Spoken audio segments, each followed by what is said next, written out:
नमस्कार साथियों, परीक्षान परिवार में आप सभी का स्वागत है। तो साथियों, आज से हम लोग शुरुआत कर रहे हैं सीटेट का, जो हमारा 20 तारीख को एग्जाम होने वाला है सीटेट का, 20 अगस्त में हमारा।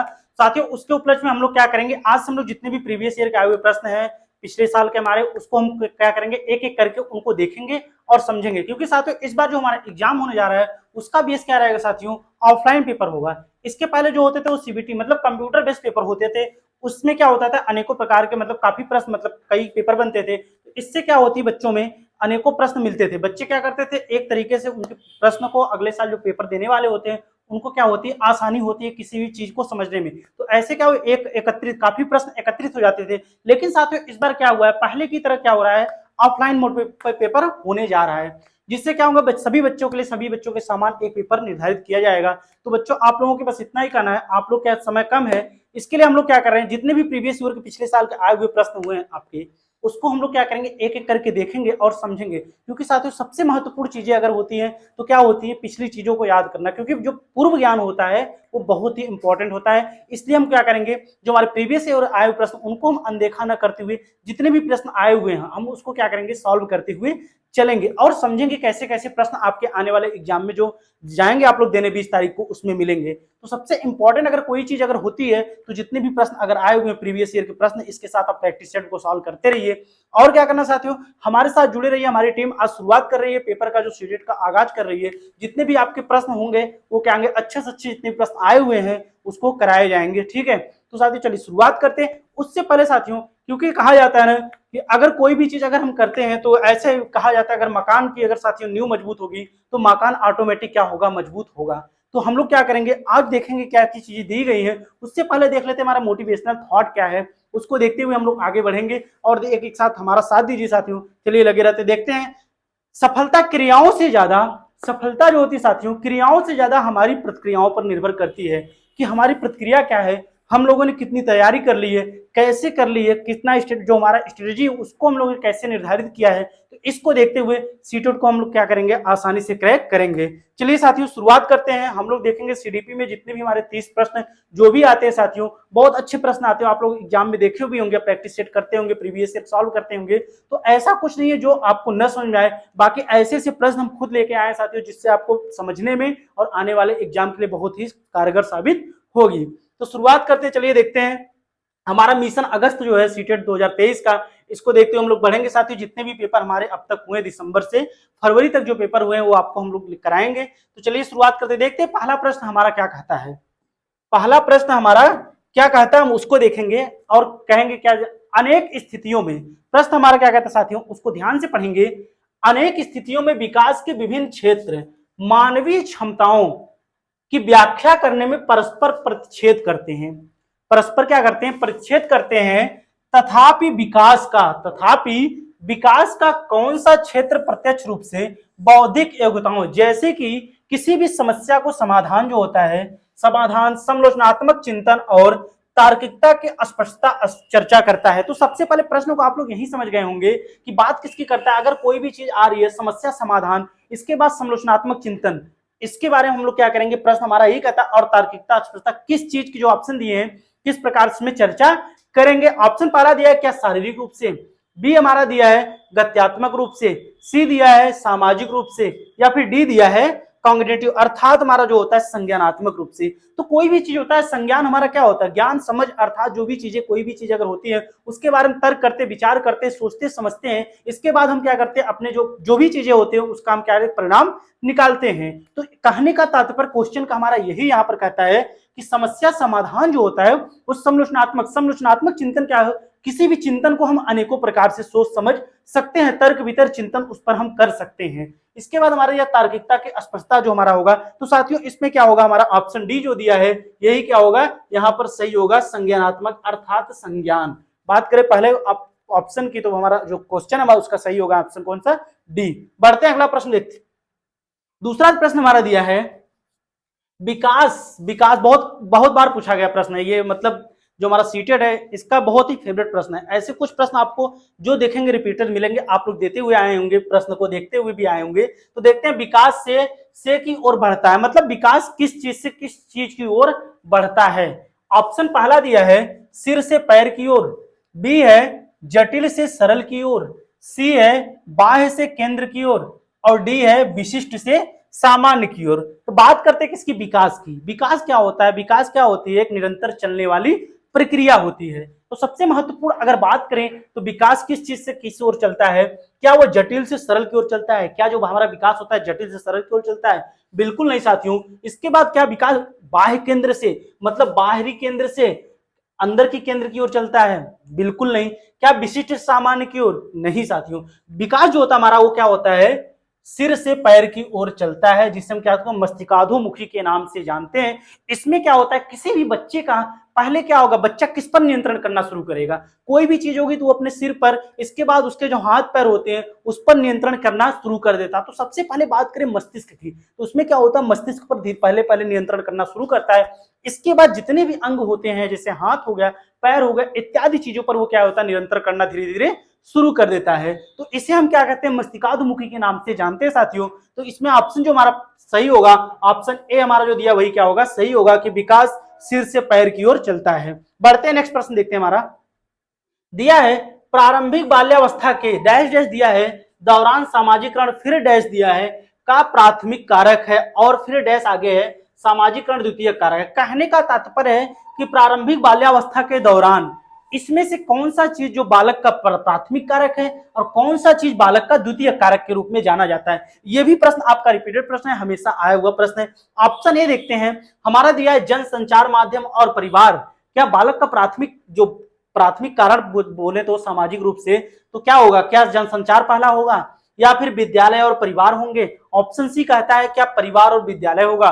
ऑप्शन डी हमारा कहता है क्या मुद्रित माध्यम जनसंचार, ठीक है, क्या मैस मीडिया जो हमारी होती है वो होगी। तो बात करें बालक का प्राथमिक कारक क्या होता है, तो बालक का कोई भी चीज होगा तो प्राथमिक कारक यही कहा जाता है। जितने भी हमारे जो बच्चे होते हैं 5 साल तक उनका क्या होता है, परिवार ही क्या होता है प्राथमिक कारक, या प्राथमिक स्कूल जो भी चीज आप माने, क्योंकि जो उनके माता पिता होते हैं वही क्या होते हैं उनके शिक्षक माने जाते हैं। तो ऐसे में क्या होगा, जो बच्चे होंगे प्रारंभिक बाल्यावस्था के दौरान जो उनका सामाजिकरण होगा, पहले तो वो परिवार होगा, इसके बाद क्या होगा बच्चे का निर्धारित जो भी चीजें आगे होती हैं वो विद्यालय करता है। ऑप्शन सी हमारा जो होगा वही क्या होगा यहाँ पर सही होगा। कौन सा, ऑप्शन सी, क्योंकि बच्चे का जो बात करें प्राथमिक और द्वितीय कारक, तो प्राथमिक कारक आपका परिवार होता है और द्वितीय कारक क्या होता है, विद्यालय होता है। ऑप्शन सी हमारा जो दिया है वही क्या होगा यहाँ पर सही होगा। बढ़ते नेक्स्ट प्रश्न देखते हैं हमारा क्या कहता है। कहता है जीन पियाजे के सिद्धांत के अनुसार, जीन पियाजे के सिद्धांत के अनुसार अगर एक स्कीम संतुष्ट परिणाम नहीं देता है तो डैश डैश वह क्या उत्पन्न करता है, क्या उत्पन्न होता है। बात करें, बहुत इंपॉर्टेंट है ये चीज कि जीन पियाजे के सिद्धांत के अनुसार अगर एक स्कीम कोई संतुष्ट परिणाम नहीं देता है तो साथियों क्या होता है कि वह क्या चीज उत्पन्न करेगा। मान लो सेटिस्फाइड रिजल्ट नहीं दे रहा है तो ऐसे में क्या चीज उत्पन्न होती है। इसके दौरान देखते हैं, ऑप्शन ए दिया है क्या इमिटेशन अर्थात अनुकरण की स्थिति उत्पन्न होगी। ऑप्शन बी देखते हैं क्या असंतुलन की स्थिति उत्पन्न होगी। ऑप्शन सी है क्या संरक्षण की स्थिति उत्पन्न होगी। ऑप्शन डी है क्या विकास का समीपस्थ क्षेत्र होगा, जोन ऑफ प्रॉक्सिमल डेवलपमेंट जिसे हम बोलते हैं जेडपीडी के नाम से जानते हैं। तो ये तो जेडपीडी आपके किसने दिया है, तो लेव वाइगस्की ने इसको दिया है। बाकी बात करें तो जीन पियाजे ने अपने संज्ञानात्मक विकास में 4 अवस्थाएं बताई हैं, ठीक है। संवेदी पेशी गामक जिसे संवेदी पेशी अवस्था कहते हैं, इंद्रियजनित गामक अवस्था कहते हैं, इसके बाद पूर्व संक्रियात्मक अवस्था होती है, फिर मूर्त संक्रियात्मक अवस्था होती है, इसके बाद लास्ट हमारी जो चलती है औपचारिक अवस्था चलती है। संवेदी पेशी गामक अवस्था 0 से 2 वर्ष चलती है, इसके बाद पूर्व संक्रियात्मक अवस्था होती है 2 से 7 वर्ष चलती है, मूर्त संक्रियात्मक अवस्था उनकी 7 से 11 वर्ष चलती है, इसके बाद औपचारिक अवस्था जो 11 से 15 वर्ष तक या उससे ऊपर चलती है। तो इसमें अगर बात करें कोई सिद्धांत, अगर एक स्कीमा कोई भी चीजों को संतुष्ट नहीं दे पा रहा है तो इसमें से क्या होगा, वो क्या कर रहा है, वो क्या कर रहा है डिस्क्यूलेशन अर्थात क्या कर रहा है असंतुलन की स्थिति को उत्पन्न कर रहा है, क्योंकि वो क्या कर रहा है संतुष्ट परिणाम को नहीं दे रहा है, उसको उस चीज को नहीं कर पा रहा है। बढ़ते हैं अगला प्रश्न हमारा देखते हैं क्या कह रहा है। अगला प्रश्न को ध्यान से देखते हैं क्या चीजें उसमें दी गई हैं। तो हमारा प्रश्न कहता है जीन पियाजे के संज्ञानात्मक विकास के सिद्धांत के अनुसार बच्चे किस अवस्था से वस्तु अस्थायित्व समझना आरंभ कर देते हैं। प्रश्न को साथियों जब भी एग्जाम देने जाइएगा प्रश्न हमारे बायलिंगुअल दिए गए हैं और आसानी से प्रश्न को आप सॉल्व करिएगा। ऐसे कोई प्रश्न नहीं होंगे जो आप इसमें जो हमारा सीडीपी है उसमें गलत करके आएंगे, क्योंकि प्रश्न बहुत ही लॉजिक जो पूछने का थोड़ा अलग रहता है, लेकिन आप सब कुछ पढ़े रहते हैं। तो पूछता है जीन पियाजे के संज्ञानात्मक विकास के सिद्धांत के अनुसार बच्चे किस अवस्था से वस्तु अस्थायित्व, इस चीज को नोट करिएगा, वस्तु अस्थायित्व आरंभ कर देते हैं। बात करते हैं क्या संवेदी गामक अवस्था, ये हमारी चलती है 0 से 2 वर्ष तक। कितने से कितने वर्ष चलती है, तो 0 से 2 वर्ष तक चलती है। दूसरा हमारा दिया पूर्व संक्रियात्मक अवस्था, 2 से 7 वर्ष तक चलती है। तीसरा हमारा दिया है मूर्त संक्रियात्मक अवस्था, ये कितना चलती है, 7 से 11 वर्ष चलती है। इसके बाद औपचारिक अवस्था हमारी जो दी है, ये क्या हुआ, 11 से 15 वर्ष तक, इससे ऊपर ये चलती है। तो बात करें बच्चा किस चीज में वस्तु अस्थायित्व, अर्थात क्या होता है, बच्चा किसी भी वस्तु को पकड़ता है, समझता है, तोड़ता है, मरोड़ता है, चमक, शोर, गति इत्यादि के बीच क्या होता है, विभेद उत्पन्न करता है। ये कौन सी अवस्था होती है, जीन प्याजे की जो पहली अवस्था मानी गई है, संवेदी पेशी अवस्था, इंद्रियजनित गामिक अवस्था इसको बोलते हैं। ऑप्शन हमारा जो पहला दिया है वही क्या होगा यहाँ पर सही माना जाएगा। हमारा जो वस्तु अस्थायित्व का प्रदर्शन बच्चा किस अवस्था में करता है, तो जीन प्याजे की जो पहली अवस्था मानी जाती है उसमें बच्चा क्या करता है, वस्तु अस्थायित्व प्रदर्शन करता है। बढ़ते हैं आगे, देखते हैं अगला प्रश्न क्या है हमारा, बहुत अच्छा प्रश्न आते हैं। देखिए, रमन के सम्मुख हेंज की दुविधा प्रस्तुत की गई, रमन के सम्मुख हेंज की दुविधा प्रस्तुत की गई। उसने प्रतिक्रिया व्यक्त की कि हेंज को पैसा नहीं चुराना चाहिए क्योंकि चोरी करना अपराध है और ऐसा करने से समाज में अव्यवस्था पैदा होगी। वर्तमान में रमन नैतिक विकास की किस अवस्था में है वो, तो बात करें तो ये जो सिद्धांत दिया है इसमें जो बातें कही जा रही है, ये कोहलबर्ग के नैतिक विकास सिद्धांत की बातें कही जा रही है साथियों, जिसमें उन्होंने क्या कहा है, 3 सोपान और 6 उसके चरण बताए हैं। ठीक है, 3 स्तर और 6 क्या होते हैं उसमें सोपान उन्होंने बताया है, अपने जो सिद्धांत दिया है कोहलबर्ग का नैतिक विकास का सिद्धांत। तो अगर बात करें कि उसमें समझता क्या है, हेंज को पैसा नहीं चुराना चाहिए। कोई भी तर्क अगर प्रस्तुत किया जा रहा है कि हेंज को पैसा नहीं चुराना चाहिए क्योंकि चोरी करना क्या है, अपराध है और ऐसा करने से समाज में अव्यवस्था फैली जा रही है। अगर कोई भी चीज एक तर्क प्रस्तुत होता है कि हेंज को ऐसा नहीं करना चाहिए क्योंकि हेंज को चोरी करने से हमारे समाज में क्या होती है, अव्यवस्था फैली जा रही है, तो वर्तमान में नैतिक विकास के किस अवस्था में वह है, अगर बात कर रहा है जो तर्क निकाल रहा है किस अवस्था में है। ऑप्शन पहला दिया आज्ञाकारित और दंड अभिविन्यास अवस्था, बी है यांत्रिक उद्देश्य अभिविन्यास, सी है अच्छा लड़का अच्छा लड़की अभिविन्यास और डी है क्या कानून एवं व्यवस्था अभिविन्यास। तो इन्होंने जो स्तर बताए साथियों, उन्होंने बताया कितने, 3 स्तर और 6 सोपान उन्होंने बताए हैं, जिसमें क्या है परंपरागत स्तर, पूर्व परंपरागत स्तर और उत्तर परंपरागत स्तर। इसके बाद उन्होंने क्या किया, उसमें 2-2 क्या किए हैं, सोपान बताए हैं। तो बात करें इसमें तो साथियों ये जो हमारा स्तर हो, इसमें बात करें जो डी ऑप्शन दिया यही क्या होगा यहाँ पर सही होगा, क्योंकि बात करता है किसी भी चीज के अपराध के रूप में यहाँ पर देखा जा रहा है कि बच्चा अगर कोई भी चीज कर रहा है तो अव्यवस्था के रूप में देख रहे हैं, तो कानून एवं व्यवस्था अभिविन्यास यहाँ पर क्या होगा, आंसर सही होगा। नेक्स्ट प्रश्न देखते हैं हमारा क्या है, लेव वाइगोस्की के विचारों के अनुसार निम्न में से कौन सा कथन सही है। लेव वाइगोस्की के विचारों के अनुसार निम्न में से कौन सा कथन सही है। ऑप्शन पहला दिया है हमारा सामाजिक पृथक्करण में योगदान देना, पृथक्करण आ गया वैसे भी क्या हुआ, ऑप्शन वहां पे गलत हो गया। कुछ चीजों को जैसे हो गया एकमात्र हो गया, केवल हो गया, किंतु हो गया, इन सब चीजों को आप लोग क्या करेंगे एग्जाम में जब भी जाएंगे उसको क्या करेंगे, ध्यान देंगे। ठीक है, तो ऑप्शन बी हमारा दिया है बच्चे दूसरों के सहयोग के बिना, अच्छी तरह के बिना आगे, जैसे ये भी क्या होगा आपका नकारात्मक भाव को प्रदर्शित करता है। ऑप्शन सी हमारा संकेत और मदद अधिगम की गति में अवरोध पैदा करते हैं, संकेत और मदद अधिगम की गति में क्या अवरोध पैदा करते हैं। ऑप्शन डी है सांस्कृतिक उपकरण अधिगम की प्रक्रिया में योगदान देते हैं। तो लेव वाइगोस्की ने अपना सिद्धांत ही दिया साथियों, सामाजिक सांस्कृतिक विकास का सिद्धांत। इन्होंने जो भी चीजें एक बच्चे के बारे में इन्होंने कहा है, बच्चा जो भी कुछ सीखता है वो क्या करता है, अपने संस्कृति अपने समाज से रिलेटेड क्या करता है, सीखता है। और बच्चा सबसे बड़ी चीज क्या होती है, जितने जो भी उसके बड़े होते हैं उनसे भी क्या करता है, अनुकरण के माध्यम से करके वो चीजों को सीखता है। बाकी सब ऑप्शन आपके ऑप्शन जो सही होगा वो हमारा क्या सही होगा, cultural tool contribute to the learning process, अर्थात सांस्कृतिक उपकरण जो भी चीजें बताई गई है अधिगम की प्रक्रिया में जितना सहयोग देते हैं। ऑप्शन डी हमारा जो दिया है वही क्या होगा यहाँ पर सही होगा। बढ़ते अगला प्रश्न देखते हैं, लेव वाइगोस्की के अनुसार शिक्षण अधिगम की निम्न में से कौन सी विधि अधिगम को समुन्नित करती है, अर्थात कौन सी विधि अधिगम को क्या करती है, प्रमोट करती है, जो उसको देखना हमको क्या होती, वो होती है निष्क्रिय अनुकरण। निष्क्रिय आ गया, ऐसे भी ऑप्शन क्या होगा, सक्रिय होता है माना जाता है साथियों, पॉजिटिव जो बातें होती है सक्रिय होगा, निष्क्रिय आपका नहीं होगा। इसके बाद सहभागी अधिगम होगा, क्या व्याख्यात्मक शिक्षण होगा, क्या उद्दीपन प्रतिक्रिया अनुकूलन होगा। तो लेवागोस्की ने भी हम पहले ही बता चुके हैं, सामाजिक सांस्कृतिक विकास सिद्धांत दिया है। इन्होंने बच्चों को कोई भी चीजें, मान लो कोई भी समस्या है बच्चों को, छोटी से छोटी बड़ी से बड़ी समस्या है, बच्चे क्या करते हैं, अगर अपने समूह में अपने सहभागियों के साथ उस चीज को तोड़ मरोड़ कर सीखेंगे तो क्या करेंगे, आसानी से उस चीज को समझेंगे और उसको सीखेंगे। तो सबसे जो हमारा सटीक उत्तर होगा इसमें सहभागी अधिगम, कोऑपरेटिव लर्निंग, जो हमारा बी ऑप्शन दिया वही क्या होगा यहाँ पर सही होगा, सहभागी अधिगम। ठीक है, बढ़ते अगला प्रश्न देखते हैं। दिया है बाल केंद्रीय शिक्षा किसकी अनुशंसा करती है। बाल केंद्रीय शिक्षा जो है किसकी अनुशंसा करती है, प्रशंसा करती है। ऑप्शन ए दिया है मानकीकृत पाठचर्या, क्या स्टैंडर्डाइज मानता है सीटेट को, क्या इस चीज को मानता है सीटेट। ऑप्शन बी है पुरस्कार और दंड का इस्तेमाल। ऑप्शन सी है व्यक्तिगत विभिन्नताओं पर ध्यान देना।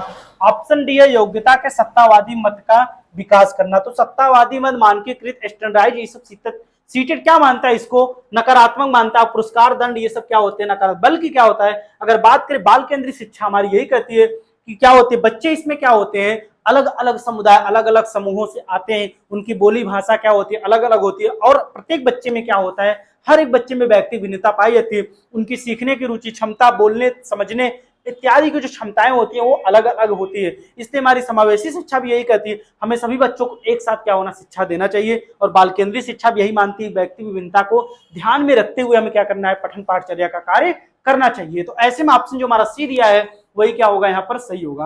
अगला प्रश्न देखते हैं।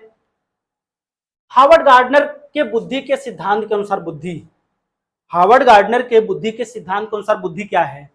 सभी बच्चों में एक समान स्तर होते हैं।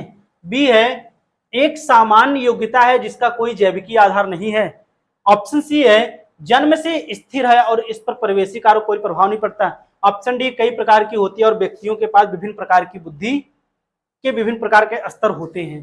तो बात करें हार्वर्ड गार्डनर की, इन्होंने अपना बहुबुद्धि का सिद्धांत जो दिया है उसमें इनकी जो पुस्तक थी उसमें उन्होंने माई फ्रेंड्स माइंड, इसमें उन्होंने इसको बताया है। और क्या क्या बुद्धि जो होती है वो क्या होती है, एकाकी सत्ता नहीं होती है।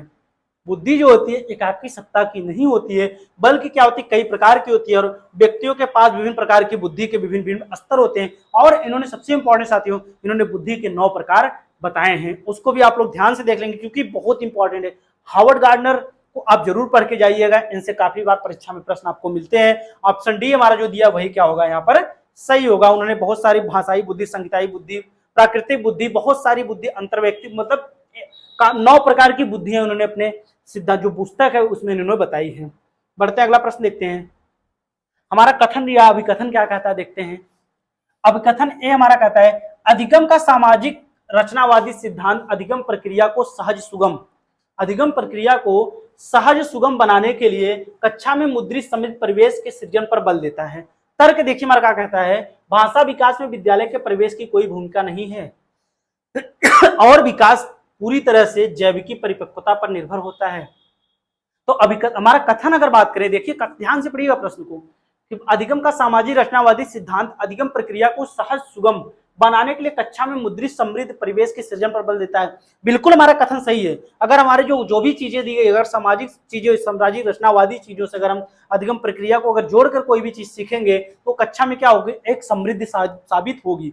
लेकिन तर्क देखिए क्या कहता है कि भाषा विकास में विद्यालय के परिवेश की कोई भूमिका नहीं है और भाषा विकास की पूरी तरह से जैविकी परिपक्वता निर्भर होता है। भूमिका नहीं होती, ऐसी बातें क्या होती साथियों, नकारात्मक होती है। तो ऐसे में हमारा तर्क जो होगा वो गलत होगा। ऑप्शन देख लेते हैं। पहला दिया है ए और आर दोनों सही है, आर सही व्याख्या करता है ए की, तो कहाँ आर तो ऐसे भी आपका गलत है। बी है ए और आर दोनों सही लेकिन आर सही व्याख्या करता नहीं ए की, ये भी गलत है। ए सही है लेकिन आर गलत है। जो हमारा ऑप्शन सही होगा सी सही हो जाएगा साथियों। ए हमारा सही है लेकिन आर क्या है यहाँ पर, तर्क हमारा जो है वो क्या है यहाँ पर गलत है। ऐसे हमारा ऑप्शन सी जो दिया वही क्या होगा यहाँ पर सही है। ए सही है लेकिन आर गलत है। अगला प्रश्न हम देखते हैं क्या हमारा दिया है। अगला प्रश्न हमारा क्या दिया है देखते हैं। लड़के बहुत शक्तिशाली, लड़के क्या होते हैं, लड़के बहुत शक्तिशाली और कठोर होते हैं तथा लड़कियां नरम और संवेदनशील होती हैं, इस तरह के कथन किस चीज को बढ़ावा देते हैं। देख प्रश्न जो है साथियों बहुत ही अच्छा हमारा प्रश्न है, ध्यान से देखिए कि लड़के बहुत बार पूछा गया है, ये भी प्रश्न आपका रिपीटेड प्रश्न है कि लड़के बहुत शक्तिशाली और कठोर होते हैं, लड़कियां नरम और संवेदनशील होती है, किस चीज को दर्शाता है। क्या वह जेंडर इक्वलिटी जेंडर समानता को दर्शाता है? क्या जेंडर इक्विटी जेंडर समता को दर्शाता है? क्या जेंडर एम्पावरमेंट जेंडर सशक्तिकरण को दर्शाता है? या जेंडर स्टीरियोटाइप्स जेंडर रूढ़िवादिता को यहाँ पर सबसे बात अलग लड़कियों और लड़कों को अलग कर रहा है, तो जाहिर सी बात साथियों क्या कर रहा है यहाँ पर जेंडर रूढ़िवादिता जेंडर स्टीरियोटाइप जो हमारा होता है उसको दर्शा रहा है। क्योंकि यहाँ पर कहते हैं ना बच्चे जो बालक होते हैं जो बच्चे होते हैं मनुष्य होते हैं उनका क्या होता है हृदय जो होता है बहुत कठोर होता है, लेकिन जो महिलाएं होती हैं उनका हृदय क्या होता है नरम होता है, स्वभाव ऐसा होता है। ये सब चीजें किस चीज को दर्शा रही है? एक जेंडर रूढ़िवादिता को दर्शा रही है जो हमारे समाज में चली आ रही है, रूढ़िवादिता को ये क्या कर रही है दिखा रही है। ऐसे में क्या हुआ हमारा ऑप्शन जो गलत हो सही होगा साथियों जेंडर रूढ़िवादिता ऑप्शन डी जो होगा वही सही होगा। अगला प्रश्न देखते हैं, बच्चों की स्वीकृत अधिगम शैलियों में व्यक्ति विभिन्नताओं को किस प्रकार से संबोधित नहीं किया जाना चाहिए? इस चीज को ध्यान देंगे कि बच्चों की स्वीकृत अधिगम शैलियों में व्यक्ति विभिन्नताओं को किस प्रकार संबोधित नहीं किया जाना चाहिए। ऑप्शन ए है उन्हें बहुविध तरीकों से जानकारियां प्रस्तुत करके। ऑप्शन बी है उन्हें बहुविध तरीके से जानकारियों पर काम करने के अवसर देकर। ऑप्शन सी है उन्हें बहुविध तरीके से काम में शामिल होने का अवसर देकर। या फिर डी उनका बहुविध तरीकों से नामनीकरण अर्थात लेबलिंग व पृथक्करण करके। तो नहीं पूछा है साथियों, तो आप ऑप्शन सब सही लग रहे हैं, उन्हें बहुविध तरीके से जानकारी प्रस्तुत करके। बिल्कुल हम अनेकों प्रकार से उनको हम जानकारी को एकत्रित करके उनके बारे में चर्चा कर सकते हैं, बाकी जानकारी पर काम करने का अवसर देंगे। भाई जाहिर से बच्चा अगर कोई भी चीज अगर करके सीखेगा तो आसानी से उस चीज को समझ पाएगा। इसके बाद बहुत तरीके से काम में शामिल करके भाई कोई भी चीज अगर कर रहे हैं उसमें बच्चा शामिल होकर खुद से अगर करेगा तो जाहिर सी बात है अच्छा उसके लिए होगा। लेकिन हम लेबलिंग करके नामनीकरण नहीं कर सकते, एक बच्चे दो बच्चों में कभी बंटवारा करके हमको शिक्षा नहीं दे सकते, अलग अलग करके शिक्षा नहीं दे सकते। ऐसे में एक बच्चे को अगर हम ज्यादा बताएं एक बच्चे कम बताएं तो बच्चों में क्या होती है हीन की भावना दृष्टि हो जाती है। ऐसे में वो अपने पढ़ाई के प्रति क्या होते हैं उनकी पढ़ाई में उनके शारीरिक रूप से मानसिक रूप से उनमें क्या होती है कमियां आ जाती हैं। ठीक है, तो ऑप्शन नहीं पूछा तो हमारा डी जो होगा वही क्या होगा यहाँ पर सही होगा कि उनका बहुभूत तरीके से नामनीकरण लेबलीकरण से पृथककरण तो वैसे भी नहीं करना चाहिए।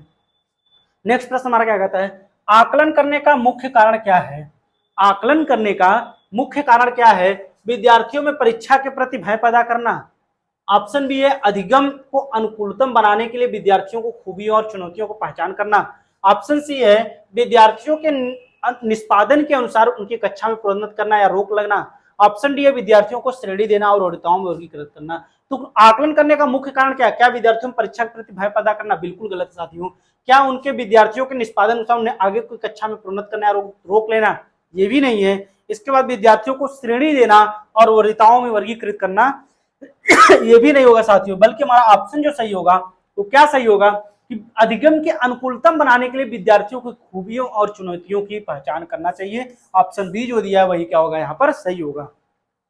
अगला प्रश्न देखते हैं क्या कहता है, आप अपने विद्यार्थियों में समालोचनात्मक चिंतन को समुन्नत करना चाहते हैं, ऐसा करने के लिए आप निम्न में किन कौशलों का संवर्धन करना चाहेंगे? किन कौशलों का उनके अंदर संवर्धन करना चाहेंगे साथियों? ठीक है, उसको देखते हैं। ऑप्शन ए दिया है अभिसारी चिंतन का, ऑप्शन बी है स्वचिंतन या प्रतिबिंबम का, ऑप्शन सी है कंठस्थीकरण का, ऑप्शन डी है निष्क्रिय अनुकरण का। तो साथियों आप अपने विद्यार्थियों को अगर समालोचनात्मक चिंतन, एक बच्चा अगर साथियों अनेकों प्रकार से किसी भी विषय वस्तु पर तर्क वितर्क चिंतन करेगा तो क्या होगा साथियों, ऐसे में उसमें क्या अगर स्वयं से कोई भी चिंतन करेगा, स्वचिंतन अगर कोई भी एक प्रतिबिंब होगा उस पर अनेकों प्रकार से सोचेगा समझेगा, तो ऐसे में क्या होगा, क्या अभिसारी चिंतन होगा? बिल्कुल नहीं। कंठस्थीकरण और निष्क्रिय, तो ऐसे भी आपका ऑप्शन निगेटिव है। ऑप्शन बी हमारा जो होगा वही क्या होगा यहाँ पर सही होगा। अगला प्रश्न देखते हैं, विद्यालयों में सुविधा वंचित पृष्ठभूमि से आने वाले बच्चों का निम्न स्तरीय निष्पादन किस ओर संकेत करता है? विद्यालयों में सुविधा वंचित पृष्ठभूमि से आने वाले बच्चों के निम्न स्तरीय जो उसके निष्पादन होते हैं किस ओर संकेत करते हैं? विद्यालय सभी विद्यार्थियों की आवश्यकताओं को ओर ध्यान देता है। ऑप्शन बी कहता है उनके माता पिता शिक्षा का महत्व नहीं समझते हैं। ऑप्शन सी है विद्यालय सभी बच्चों की आवश्यकताओं और योग्यताओं को संबोधित नहीं कर पाते हैं। ऑप्शन डी है बच्चों का सामाजिक परिवेश बच्चों के अधिगम के लिए पूरी तरह से उत्तरदायी है। तो विद्यालयों में सुविधा जो भी सुविधाएं हैं सुविधा वंचित मतलब किस चीज से वंचित है? पृष्ठभूमि से आने वाले बच्चों का निम्न स्तरीय निष्पादन किस ओर संकेत करता है? निम्न स्तरीय निष्पादन की बात करता है। क्या विद्यालय सभी विद्यार्थियों को आवश्यकताओं को ध्यान देता है? ये बातें आपकी क्या सही है? ऑप्शन भी महत्व ये भी, लेकिन ऑप्शन इसमें सही होगा ऑप्शन निष्पादन की बात करें तो क्या होगा, विद्यालय जो होगा सभी बच्चों की आवश्यकताओं और योग्यताओं को संबोधित नहीं कर पाते हैं। इसमें क्या पूछा, निम्न स्तरीय निष्पादन की बात करता है। ऑप्शन सी हमारा जो दिया वही क्या होगा, सही होगा। नेक्स्ट प्रश्न देखते हैं हमारा क्या है। विकलांगता व्यक्तिगत और सामाजिक कारकों के बीच बाधित अंतःक्रियाओं का परिणाम है।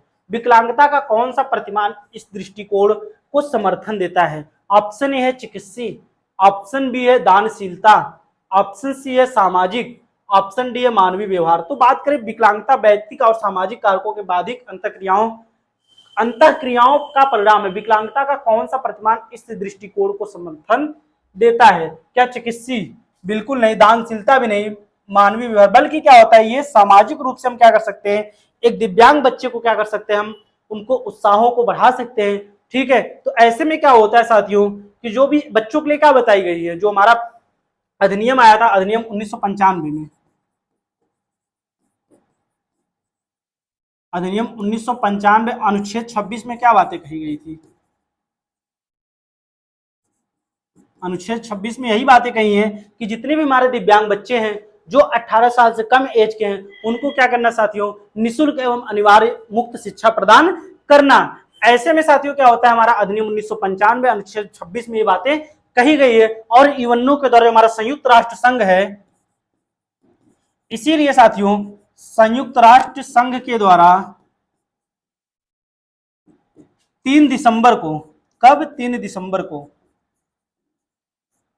हम क्या करते हैं साथियों, विश्व दिव्यांग दिवस मनाते हैं। क्या क्या करते हैं, विश्व दिव्यांग दिवस मनाते हैं।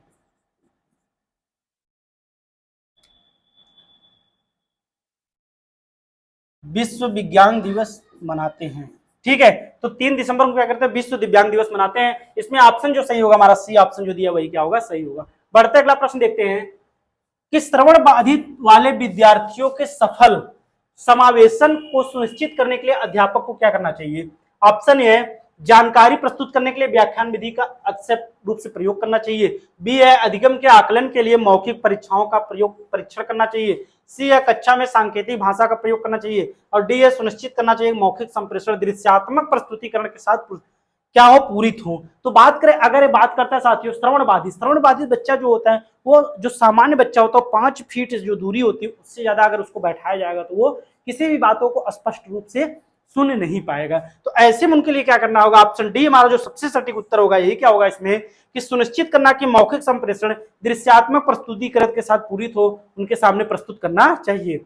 अगला प्रश्न देखते हैं हमारा क्या है, मेधावी या प्रतिभाशाली बच्चों में किस तरह की संभावना है? मेधावी या प्रतिभाशाली बच्चों में किस तरह की संभावना है? ऑप्शन ए उनमें मूल बातों की सहज समझ का अभाव होता है, अपने सहपाठियों की तुलना में काफी धीमी गति से प्रतिक्रिया देते हैं, यदि कार्य चुनौती भरा है तो उस कार्य को तुरंत छोड़ देते हैं, समाधान खोजने के प्रति इच्छा व्यक्त करते हैं। तो जो प्रतिभाशाली बच्चे होते हैं, ये बातें आपकी उनमें मूल बातों का सहज समझ अभाव नहीं होता, बिल्कुल गलत बात है। अपने सहपाठियों की तुलना में धीमी गति से प्रतिक्रिया देते हैं, ये भी गलत बात है। चुनौती भरा कार्य हो तो तुरंत करना नहीं, ऐसे बच्चे चुनौती भरे कार्यों को आसानी से करना चाहते हैं। क्या होता है, समाधान खोजने के प्रति इच्छा व्यक्त करते हैं। ऑप्शन डी हमारा जो दिया है वही क्या होगा, सही होगा, क्योंकि ऐसे बच्चे क्या होते हैं, सृजनशील होते हैं। क्योंकि क्या टर्मन के अनुसार बुद्धि लब्धि ऐसे बच्चे जो प्रतिभाशाली बच्चे होते हैं उनकी बुद्धि लब्धि कितनी होती है, 140 के ऊपर मानी जाती है।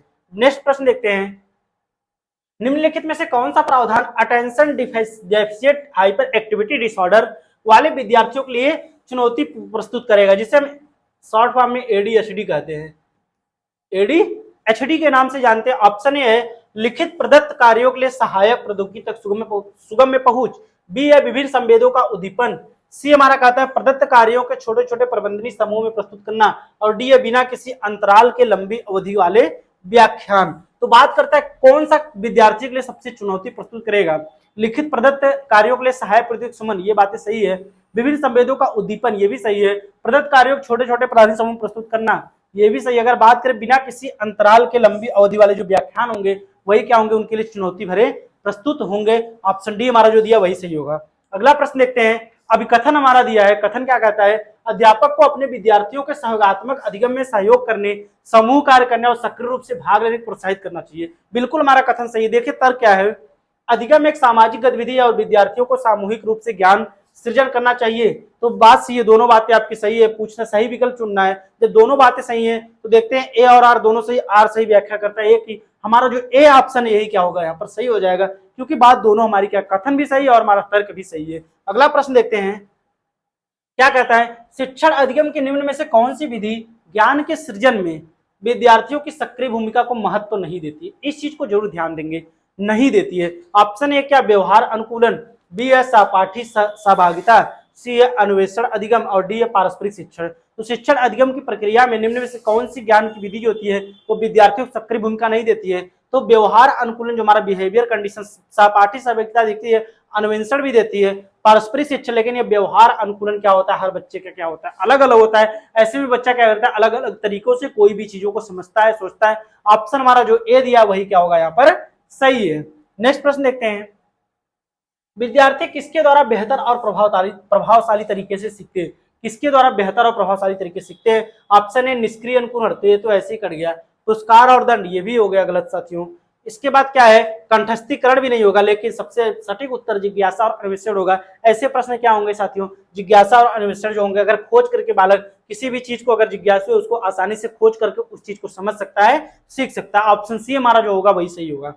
अगला प्रश्न देखते हैं, निम्न में से कौन सा विद्यार्थियों की समस्या समाधान कौशलों के विकास में बाधक है। बाधक है, इस चीज को ध्यान देंगे। ऑप्शन ए है अनुरूपक चिंतन, बी है प्रक्रियात्मक स्थिरता, सी है बहुभुत तरीकों से प्रश्न का प्रस्तुतिकरण, डी है प्रासंगिक सूचनाओं पर केंद्रित होना। कौन सा विद्यार्थियों के समस्या समाधान में बाधक होता है। तो अनुरूपक चिंतन कर सकते हैं, बहुभुत तरीकों से प्रश्नों का प्रस्तुतिकरण भी होता है प्रासंगिक सूचनाओं पर, लेकिन प्रक्रियात्मक स्थिरता जो होती है, फंक्शनल फिक्सनेस जो हमारी होती है, ये चीजें बाधा उत्पन्न करती है। तो ऐसे हमारा जो बी ऑप्शन होगा साथियों, यही क्या होगा यहाँ पर सही होगा। ऑप्शन बी हमारा जो दिया है वही क्या होगा सही होगा। नेक्स्ट प्रश्न हमारा देखते हैं, विद्यार्थियों द्वारा गृहीत वैकल्पिक अवधारणाओं अध्यापकों द्वारा किस प्रकार संबोधित की जानी चाहिए। ऑप्शन ए वैकल्पिक अवधारणाओं की कोई चर्चा किए बिना अनदेखी की जानी चाहिए, बी है विद्यार्थियों को किसी भी प्रकार की वैकल्पिक अवधारणाएं साझा करने की अनुमति नहीं देनी चाहिए, सी है विद्यार्थियों को अपने विचार साझा करने के लिए प्रोत्साहित करना चाहिए और इन पर समग्रता से चर्चा करनी चाहिए, और डी है विद्यार्थियों वैकल्पिक अवधारणाओं विचार करने के लिए दंड। तो दंड मिलना, अनुमति नहीं देना, अनदेखा करना, ये सब क्या हो साथियों, नकारात्मक शब्द हमारे आएंगे। लेकिन ऑप्शन सी हमारा कहता है कि बच्चों को क्या करना चाहिए, अपने विचार साझा करने के लिए प्रोत्साहित करना चाहिए। ज्यादा से ज्यादा क्या करें, अपने विचारों तर्क वितर्क करे, बच्चे एक दूसरे से क्या करे, वार्तालाप करे। ठीक है, ये सब चीजें क्या होती है, पॉजिटिव मानी जाती है और समग्रता चर्चा पर चर्चा करनी चाहिए। ऑप्शन सी हमारा जो दिया यहाँ पर वही सही होगा। अगला प्रश्न देखते हैं, निम्नलिखित में से कौन सा बाह्य अप्रेरणा का उदाहरण है। निम्नलिखित में से कौन सा बाह्य अप्रेरणा का उदाहरण है। ऑप्शन ए जिज्ञासा को संतुष्ट करने के लिए अधिगम, बी है समझ को समुन्नत करने के लिए अधिगम, सी है नगद पुरस्कार पाने के लिए अधिगम, और डी है किसी कौशल में निपुणता प्राप्त करने के लिए। तो अप्रेरणा साथियों क्या होती है, हमारी दो प्रकार की होती है, एक आंतरिक अप्रेरणा होती है, एक बाह्य अप्रेरणा होती है। अप्रेरणा क्या होता है, किसी कार्य को आरंभ करने, जारी करने, नियंत्रित करने की एक क्या होती है, प्रक्रिया होती है। किसकी परिभाषा है, तो गुड की ये परिभाषा मानी जाती है। और अप्रेरणा हमारी दो प्रकार की होती है, एक बाह्य प्रेरणा जिसमें क्या होता है साथियों, और एक होता है क्या बाह्य प्रेरणा जिसमें हम क्या कर सकते हैं, उनको नगद पुरस्कार इत्यादि चीजें देकर, और आंतरिक प्रेरणा में क्या होता है, उनको और भी चीजें जैसे नकारात्मक जो भी चीजें, मतलब कुछ भी चीजों को उनको बताकर ये सब चीजें दी जाती है। ऑप्शन सी हमारा जो होगा वही क्या होगा यहाँ पर सही होगा।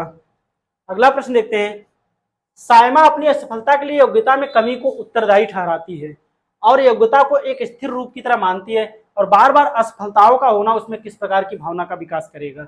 ऑप्शन है क्या जिज्ञासा का, क्या असहायता का सीखा हुआ भाव, क्या गर्व या आशा। तो जिज्ञासा, गर्व, आशा नहीं होगा साथियों, लेकिन उसमें क्या होगा, लर्निंग हेल्पनेस जो हमारा होगा वही ऑप्शन बी जो दिया, असहायता का भाव। क्योंकि कोई भी चीज अगर असफलता को बार बार अपने मान रही है कि ये हम असफल हो जा रहे हैं, तो ऐसे में उसमें क्या होता है, उसमें योग्यता जो होती है, असहायता की सीखा हुआ भाव उसमें उत्पन्न हो जा रही है। हम इस चीज को करना चाहते हैं लेकिन कर नहीं पाते हैं। ऐसे में क्या होगा, ऑप्शन बी जो दिया वही सही होगा। देखते हैं अगला प्रश्न, विद्यार्थियों को कुछ जानकारी याद करना चाहते हैं। आप अपने विद्यार्थियों को कुछ जानकारी याद करवाना चाहते हैं, तो इस उद्देश्य के लिए आप किस युक्ति से बचना चाहेंगे। आप उन्हें निष्क्रिय रूप से कई बार दोहराने के लिए कहेंगे, बिल्कुल गलत है साथियों। उनके पूर्व ज्ञान से संबद्धता जोड़ेंगे। चलिए आगे देखते हैं, ज्ञान को वास्तविक जीवन की समस्या लागू करने का अवसर देंगे। उस अवधारणा हेतु उदाहरण और गैर उदाहरण प्रस्तुत करेंगे। तो किस चीज से आप बचना चाहेंगे, तो क्या करेंगे, आप उन्हें निष्क्रिय से जानकारी या इस उद्देश्य के लिए आप किस युक्ति से बार बार बचना चाहेंगे। तो आप उन्हें निष्क्रिय रूप से कई बार दोहराने के लिए कहेंगे। उनके पूर्व ज्ञान से नए ज्ञान को जोड़ेंगे, ये भी सही है आपकी। ज्ञान को वास्तविक जीवन से जोड़ना, ये भी सही है। अवधारणा है तो गैर उदाहरण, लेकिन बचना किससे, आप उन्हें निष्क्रिय रूप से कई बार दोहराने के लिए कहेंगे, इससे हमको क्या होगा, बचना होगा। ऑप्शन ए हमारा जो दिया वही क्या होगा, सही होगा। अगला प्रश्न देखते हैं हमारा क्या कहता है, निम्नलिखित में से कौन सा व्यक्तिगत कारक है जो अधिगम को प्रभावित करता है। कौन सा व्यक्तिगत कारक है जो अधिगम को प्रभावित करता है, स्कूल माहौल, इसके बाद हेरिडिटी आनुवंशिकता, सांस्कृतिक संदर्भ या अध्यापिका का शिक्षा शास्त्र। अध्यापिका का शिक्षा शास्त्र नहीं होगा। बात करें व्यक्तिगत कारक पूछा है साथियों, सांस्कृतिक भी नहीं होगा, स्कूल लेवल की हमारे आनुवंशिकता जो होती है वो क्या होती है, प्रभावित करती है। ऑप्शन बी हमारा जो दिया वही क्या होगा, यहाँ पर सही होगा। देखते हैं अगला प्रश्न, देखते हैं आज का लास्ट प्रश्न देखते हैं, अधिगम किसके द्वारा नकारात्मक रूप से प्रभावित होता है। अधिगम किसके द्वारा नकारात्मक रूप से प्रभावित, अध्यापिका द्वारा प्रदान पाठ जो होता है, मतलब जो स्कैफोल्डिंग होती है। ऑप्शन बी है निराशा की भावना, विद्यालय की मुद्रित समृद्ध परिवेश या विद्यार्थियों की जरूरत अनुसार व्यक्तिगत रूप से दिए जाने वाले नकारात्मक रूप से, तो ये सकारात्मक चीजें दी गई साथियों, ये सब चीजें। लेकिन बात करें क्या है साथियों, आपका जो बी ऑप्शन दिया निराशा की भावना, ये क्या होती है, नकारात्मक की बात करती है। हमें अधिगम के दौरान बच्चों के अंदर नकारात्मक भाव उत्पन्न नहीं करना चाहिए। ऐसे में क्या होगा, बच्चे क्या, अगर कोई भी चीज को उनको सीखने में कठिनाई होगी, ठीक है, तो ऐसे में ऑप्शन पूछा नकारात्मक, तो बी वाला ऑप्शन जो दिया वही क्या होगा, सही होगा। तो ये थे साथियों हमारे 30 प्रश्न जो क्या हुए सीडीपी के हम कंप्लीट किए हैं। तो साथियों आपको क्या करना है, अगर हमारे चैनल को सब्सक्राइब नहीं किए हैं, चैनल को सब्सक्राइब कर लें, वीडियो को लाइक करें, और सबसे महत्वपूर्ण सूचना, आप वीडियो को ज्यादा से ज्यादा क्या करें, सबको शेयर करें। तो साथियों आपको कोई भी डाउट आप कमेंट सेक्शन में पूछ सकते हैं। हमारा साथ देने के लिए आप सभी का बहुत बहुत धन्यवाद।